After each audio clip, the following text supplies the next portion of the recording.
Mastering Technology Change Management in the Food and Beverage Industry.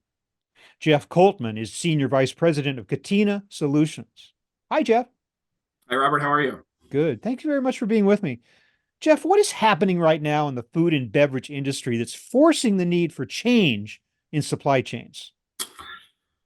Lots of things going on in food and beverage. I'll start off with the identification of the need to upskill their people would probably be one of the biggest things that's going on in the food and beverage industry right now.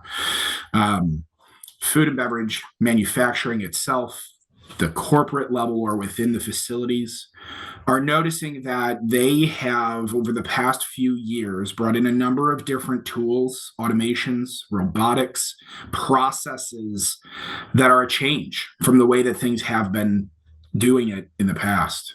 Through that change, though, they never really brought their people along with them. Hmm. Turnover at certain organizations are at all-time highs within their facilities, not even just at the corporate level, but at the actual manufacturing level. These are putting a spotlight and a heat map underneath the leaders within the supply chain and within manufacturing, and just in general, getting feedback from their employees, realizing that they've brought in more change that's triggering the fight or flight response in those individuals Hmm. versus the adoption and the success of them moving forward. And a lot of it is flight. You're saying the big turnover. You can have individuals involved in a technology implementation, and then in the middle of it, they can be gone. And you've lost their expertise, starting all over with new people. I could see that's a real problem. Can you be more specific about the types of technology tools that are the most popular right now for implementation in food and beverage? Yeah, BI tools in general Business are intelligence. at a very, very high implementation point. Anything that'll give visibility that was once reactive to become proactive in decision making. Technology in general isn't necessarily software based, it's also hardware based. There's a lot of robotics going into facilities. There are automations going into place for predictive maintenance or preparations for maintenance on machines.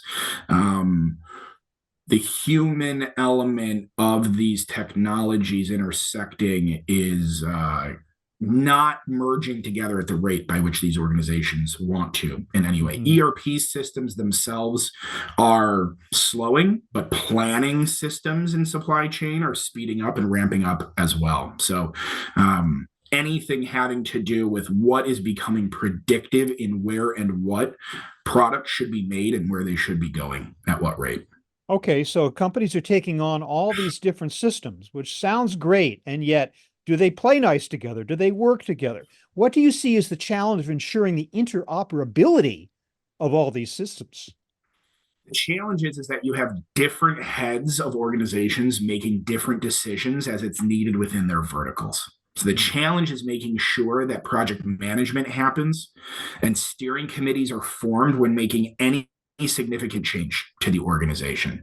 Any technology add, any AI, any robotics added to an organization should be discussed across a steering committee, not just within a vertical. The more organizations that we are seeing that are creating either PMOs, EPMOs, or just general steering committee decisions on projects, the better those organizations are at seeing those additions integrate with each Mhm. other. Also, though, it's bringing the general population along with those additions. If your own staff doesn't come to your decisions, come along on that journey of your decisions, no one is going to work hard to identify the problems that come up in order to identify solutions for those integrations. The other side of reluctance to adopt technology, of course, is the love of technology, the attraction toward these shiny new things. And each of these different departments is acquiring all this stuff without thinking about how it's going to work together. From the very start, I guess that's the problem, right? Correct. Correct. Yeah. There's a what about me syndrome in Mhm. certain places.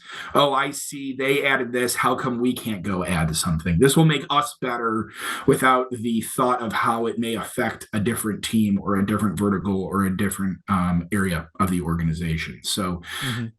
Communication is needed even more so to make sure that these things adopt and actually change. You keep referencing the human element, which I think is essential. So the idea of acceptance of the technology and making sure that it's implemented properly, how should companies approach the human element of change management?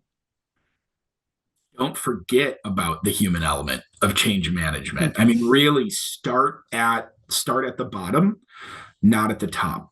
When you think about change, you have to think about the individuals at a production or staff level and how their world will be changed, affected, or not at all in the future to these additions. And if you can start from a bottom up approach versus a top down approach, you will get many more promoters of your change than you will people trying to run away from it. Mm-hmm.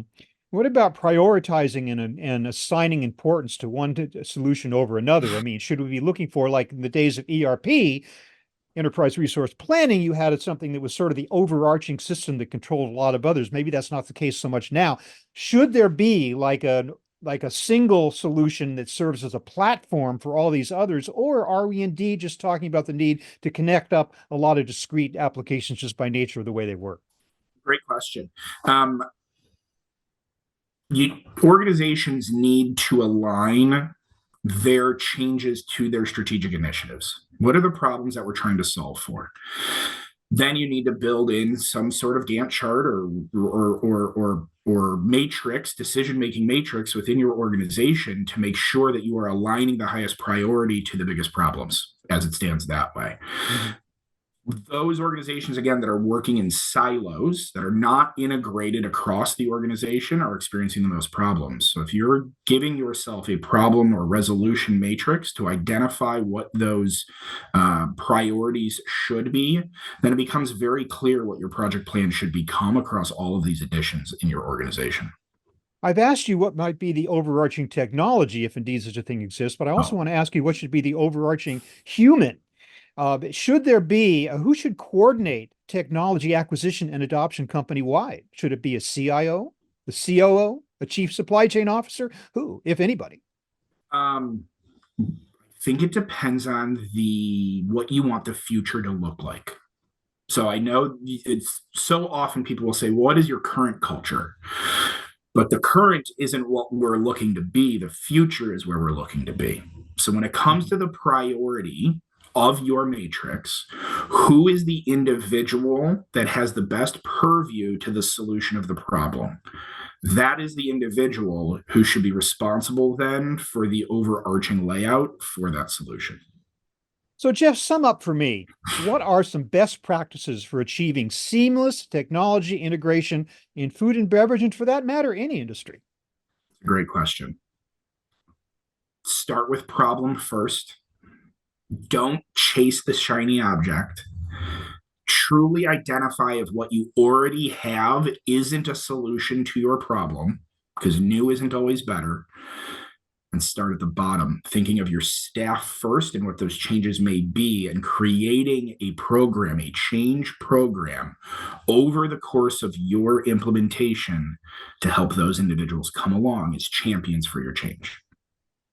Jeff Colman of Katina Solutions, thank you so much for spending time with me to explain how indeed companies can master technology change management at a time when technology is so essential to be adopted. Thank you very much for being with me. Really appreciate it. Thank you, Robert.